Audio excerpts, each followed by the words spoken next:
प्रिय छात्राओं, आज आपकी क्लास बीए फाइनल में हिंदी साहित्य में प्रथम प्रश्न पत्र आधुनिक काव्य के अंतर्गत निर्धारित पाठ्यक्रम में हमने पहले भी पिछले व्याख्यानों में जयशंकर प्रसाद की महत्वपूर्ण कृति कामायनी के श्रद्धा सर्ग से एक दो व्याख्याएं हमने पढ़ ली थी।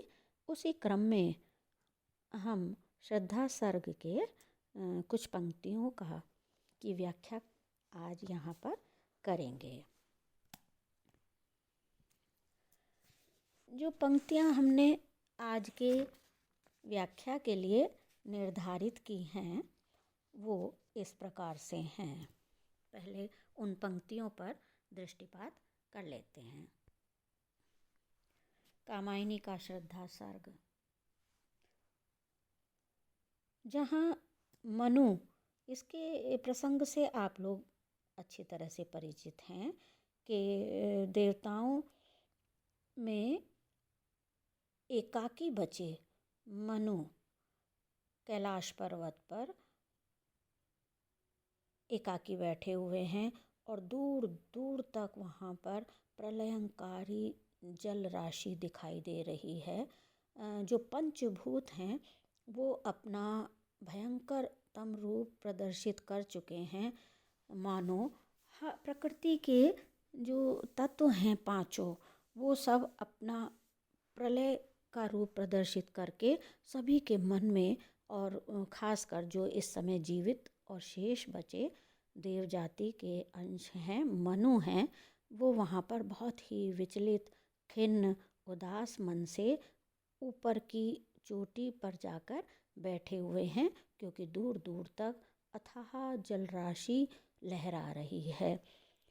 तो वहाँ अकेले बैठे हुए मनु की मनस्थिति, जिसमें उनके अतिरिक्त वहाँ पर कोई भी जीवित प्राणी उन्हें नहीं दिखाई देता है, ऐसे में जब श्रद्धा उनको दिखाई देती है, श्रद्धा का आगमन उनके जीवन में वसंत ऋतु के समान होता है। और जब सबसे प्रारंभिक पंक्तियां हैं, कौन तुम हो वसंत के दूत, तो उन्हें ऐसा लगा जैसे मनु एक ऐसे पुष्प के समान है जो अभी अविकसित है, यानी वो निराशा से अभी थोड़ा सा निस्पंद है, लेकिन धीरे धीरे वह भ्रमरी का सा जो आनंदपूर्ण आसपास का वातावरण प्रफुल्लित देखते हैं, तो उन्हें ऐसा लगता है मानो वसंत के दूत का, कोकिल का आगमन वहाँ पर हुआ है। और जब वो दृष्टि उठाकर श्रद्धा की ओर देखते हैं तो उस रूप को देख करके वो बहुत अधिक चकित रह जाते हैं। इतना सुंदर रूप देख करके एकाएक ऐसा लगता है जैसे मनु अपनी चेतना, अपनी सुध-बुध सब कुछ भुला बैठे हों, और उनकी स्थिति अवाक जैसी हो जाती है, जैसे उनके मुख में वाणी नहीं है। एक के बाद एक भाव उनको देख करके, श्रद्धा को देख करके उनके मन में उठ रहे हैं। तो उन्हें कैसी अनुभूति हो रही है या उनके मन में किस प्रकार के विचार आ रहे हैं, आइए इन पंक्तियों में देखते हैं। प्रस्तुत पद्यावतरण या ये पंक्तियाँ जो हमारे सामने हैं, छायावादी काव्य की सर्वश्रेष्ठ कृति महाकाव्य कामायनी के श्रद्धा सर्ग से उद्धृत हैं। कामायनी को हम महाकवि प्रसाद की प्रतिनिधि रचना के रूप में जानते हैं। श्रद्धा के एकाएक समक्ष प्रकट होने पर उसके अलौकिक सौंदर्य से अभिभूत जो मनु की प्रतिक्रिया है वो किस प्रकार की है।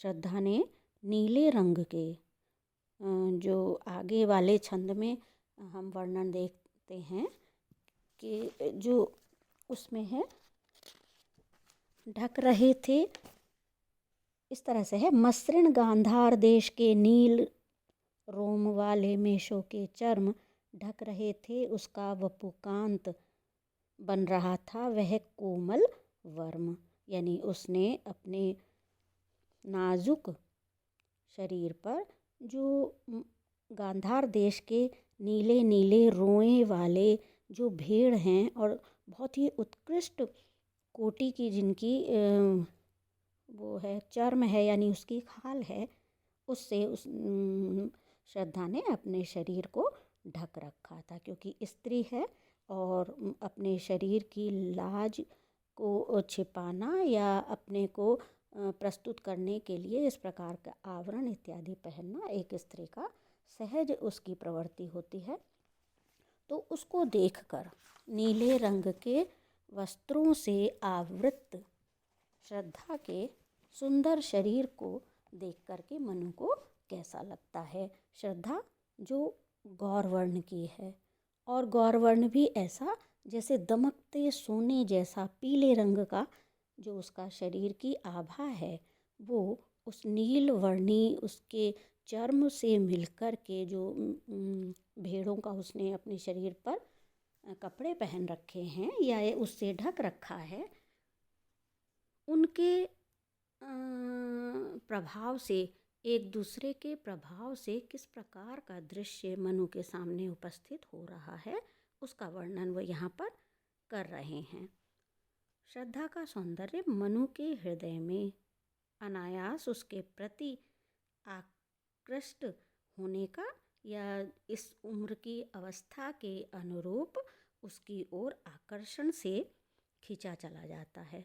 वह उसके रूप और सौंदर्य की साकार प्रतिमा को देख करके एकाएक कुछ ऐसा अनुभव करते हैं जैसे वो अपने होश या अपनी चेतना को थोड़े से समय के लिए गंवा बैठे हों।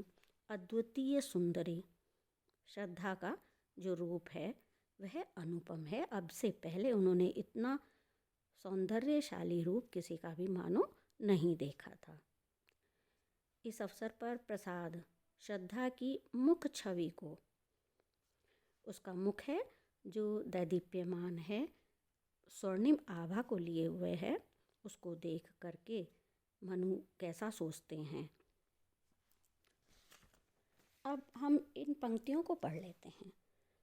आह वह मुख पश्चिम के व्योम, बीच जब घिरते हों घनश्याम, अरुण रवि मंडल उनको भेद, दिखाई देता हो छवि धाम। आह क्या कहने, वह मुख जो मनु के समक्ष है उसको देख करके मनु अपनी अनुभूति और अभिव्यक्ति उसके प्रति करते हैं कि उस मुख के तो क्या ही कहने। उस मुख को देखकर कैसी कल्पना उनके मन में जागती है, उसका वर्णन वो करते हैं कि ऐसा लगता है जैसे पश्चिम दिशा में एकाएक थोड़े थोड़े श्याम वर्णी मेघ घिर आए हों। आकाश में छोटे छोटे काले काले बादल घिर आए हों और उन मेघों से जो अरुण है, लाल रंग का सूर्य जब छिपने का समय आता है, अस्ताचल में जाता हुआ जो सूर्य है वो अतिरिक्त लालिमा से युक्त हमें दिखाई देता है। इसलिए यहाँ पर उन्होंने अरुण जो है वो वैशिष्ट्य के लिए लाल रंग का रवि मंडल और सूर्य का जो घेरा है, दूर तक लालिमा उसकी फैली हुई है।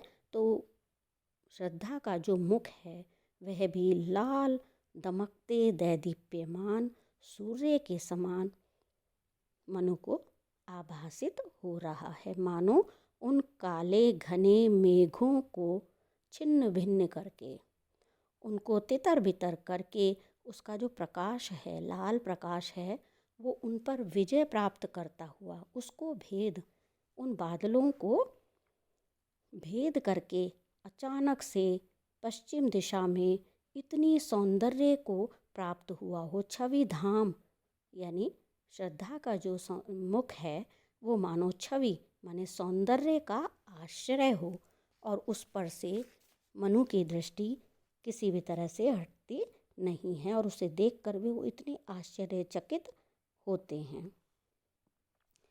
आगे की पंक्तियों में अब वो जिस रूप को देखते हैं उसकी उपमा, उसकी समानता या उसकी तुलना कैसे कैसे विचार उनके मन में आते हैं कि यह उसका श्रद्धा का सौंदर्य किस प्रकार का है। या कि जब हम किसी सौंदर्य के बारे में आश्वस्त नहीं होते कि यह सौंदर्य इस प्रकार का है। अभी उन्होंने पश्चिम दिशा में घिर रहे मेघों के बीच से सूर्य को पूरी तरह से उस अंधकार को या उस नीले रंग को छिन्न भिन्न करके उभर कर आते हुए सूर्य का एक बिंब उपस्थित किया है। लेकिन जब वो निश्चित नहीं होते तो वो या कि मनु कहते हैं अथवा यह दृश्य, यह शोभा, जो श्रद्धा का सौंदर्य है वह किस प्रकार का है, उसके बारे में ये कहा जा सकता है।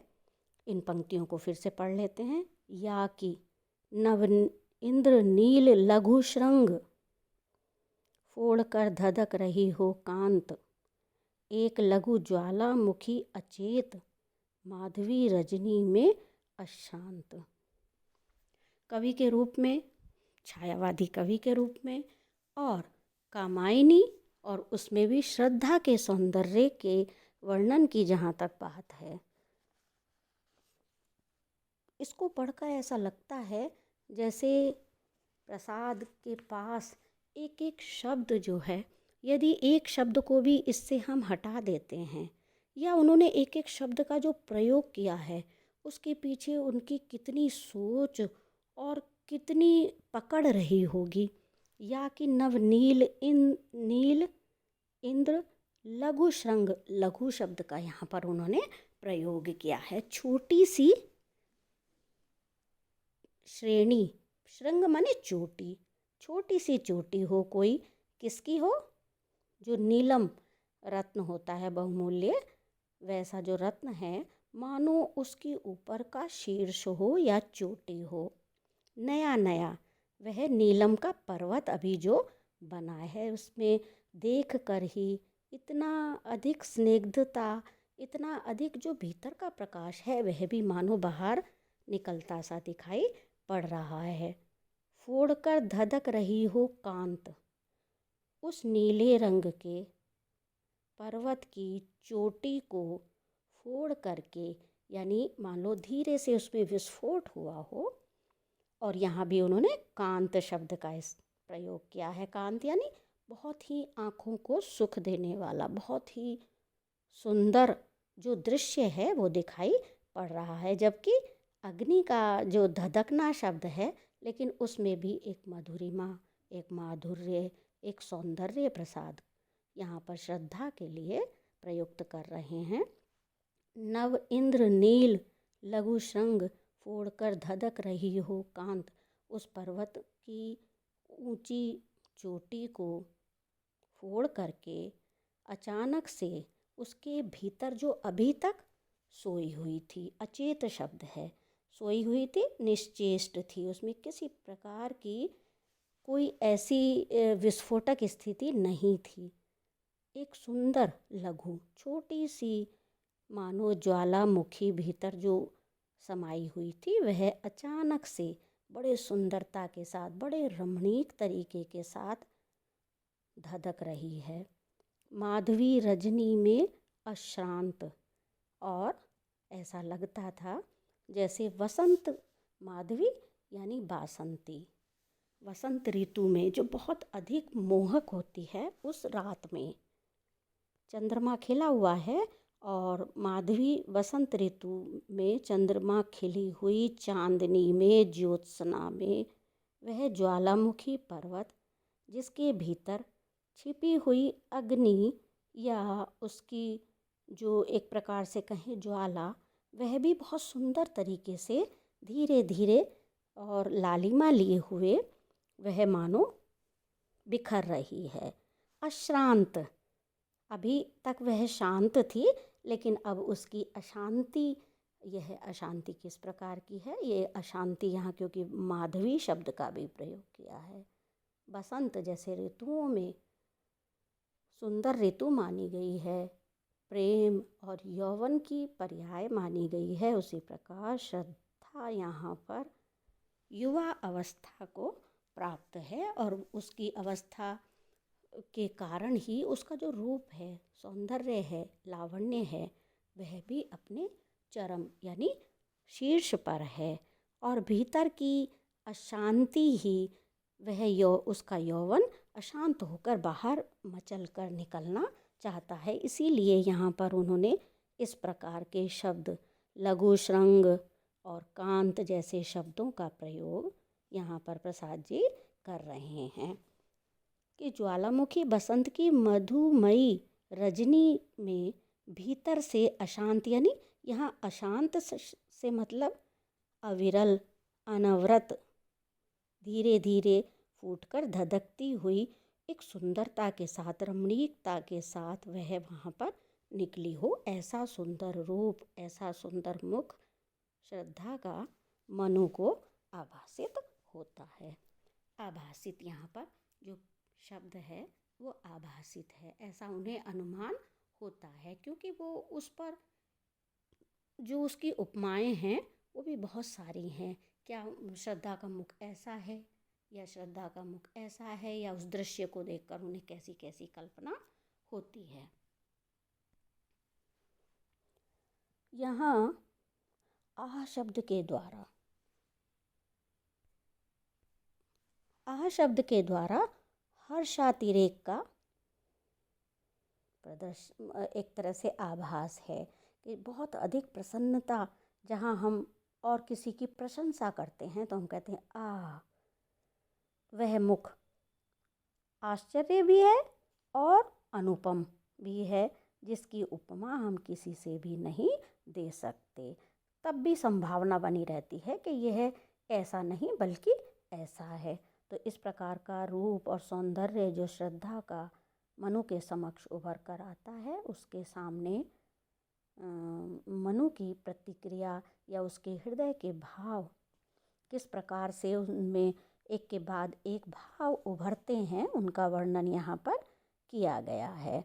श्रद्धा के अंग जो हैं, शरीर जो हैं, वो नील वर्ण से ढके हुए हैं, आवृत हैं।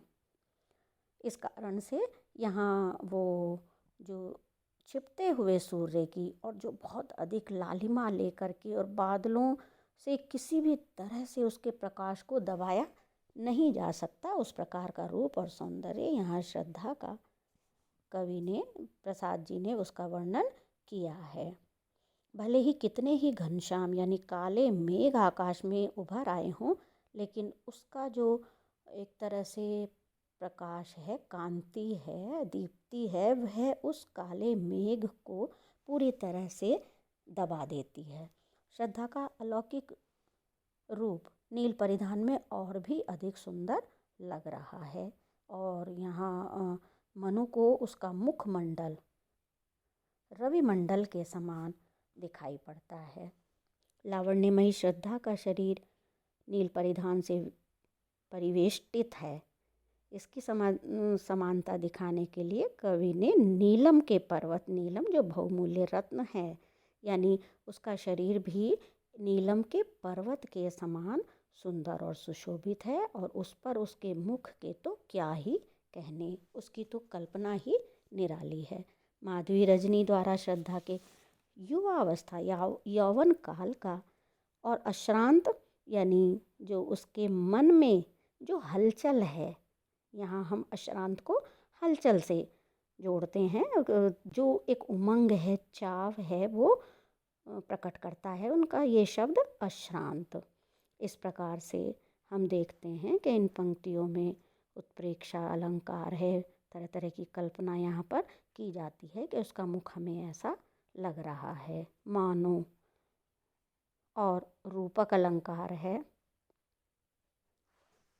सौंदर्य की दृष्टि से देखें तो आह एक प्रकार के भाव को व्यक्त करने वाला है। घनश्याम मेघ भी हैं और श्याम वर्णी जो उसने शरीर पर वस्त्र पहन रखे हैं उनके लिए है। और रवि मंडल सूर्य जो है वो उसके मुख के समान, उसका मुख सूर्य के समान लाल प्रकाश से, दीप्ति और कांति से युक्त दिखाई दे रहा है। या कि नवनील, इंद्रनील लघु श्रृंग छोटी सी पहाड़ी को फोड़कर धधकने वाले किसी ज्वालामुखी के समान दिखाई पड़ रहा है। तो उपमा अलंकार भी है, रूपक भी है, और कहीं जो है शब्दों की दृष्टि से देखें तो माधुर्य गुण है, क्योंकि सौंदर्य का वर्णन यहाँ पर कवि ने बहुत ही विशिष्ट किया है, जो केवल प्रसाद ही कर सकते हैं।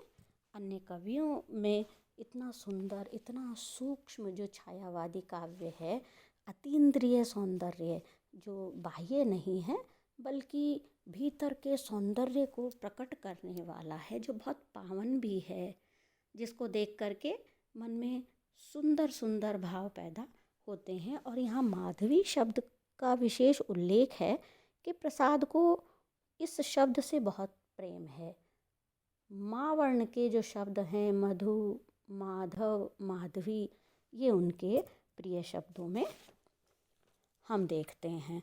तो इस प्रकार से यहाँ काव्यात्मक कौशल में प्रसाद जी विलक्षण हैं। उनके समान चित्रण करने में हमें लगता है कि अन्य कवि सक्षम नहीं हैं, या ये प्रसाद के प्रति हमारा जो प्रेम भी हो सकता है। तो इन शब्दों के साथ आज की व्याख्या को हम विराम देते हैं।